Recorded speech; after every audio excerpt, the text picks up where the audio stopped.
அனைவருக்கும் வணக்கம். இன்றைக்கி வந்து காளான் குருமா தாங்க வந்து பண்ண போகிறோம். வாங்க வீடியோக்குள்ளே போகலாம். ஒரு பாக்ஸ் அளவு வந்து காளான் எடுத்துக்கிட்டேங்க. இப்போ கடாயில் வந்து எண்ணெய் சேர்த்துட்டு ஹோல் கரம் மசாலா சேர்த்துட்டு அது கூடவே கொஞ்சமாக சோம்பு சேர்த்துக்கிட்டேங்க. ஒரு பெரிய வெங்காயம் பிடிச்சா கட் பண்ணி அது கூடவே கருவேப்பிலையும் சேர்த்துக்கிட்டேங்க. வெங்காயம் வந்து லைட்டாக வதங்கிருச்சுங்க. இப்போ வந்து இஞ்சி பூண்டு பேஸ்ட் விழுது சேர்த்துக்கிட்டேங்க. நல்லா வதக்கின பின்னாடி 2 தக்காளி வந்து பொடிசாக கட் பண்ணி வச்சுருந்தேங்க.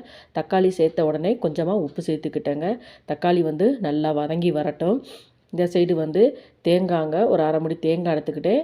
ஒரு 3 பீஸ் அளவு வந்து முந்திரி பருப்பு எடுத்துக்கிட்டேங்க. அதை வந்து நல்லா பேஸ்ட் பண்ணிட்டேங்க.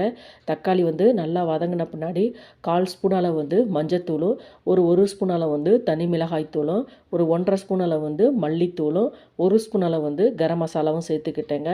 இந்த மசாலா வந்து நல்லா எண்ணெயிலே வந்து நல்லா வதக்கின பின்னாடி காளானை வந்து சேர்த்துக்கிட்டேங்க. இந்த மசாலா சேர்த்துட்டு கொஞ்சமாக தண்ணி ஊற்றிட்டு நல்லா அதை பச்சை வாசனை போன பின்னாடி காளானை வந்து சேர்த்துக்கிட்டேங்க. காளானை நல்லா வதக்கின பின்னாடி மிக்சியில் அரைச்சிட்டு வந்த தேங்காய் விழுதை சேர்த்துட்டு நல்லா மிக்ஸ் பண்ணி விட்டேங்க. இப்போ தேவையான அளவு தண்ணி சேர்த்துட்டு நல்லா கொதிக்க விட்டுருணுங்க. சூப்பரான காளான் குருமா வந்து ரெடி ஆயிருங்க. சப்பாத்தி தோசையோடு சாப்பிடும்போது ரொம்ப ரொம்ப டேஸ்ட்டாக இருக்குங்க.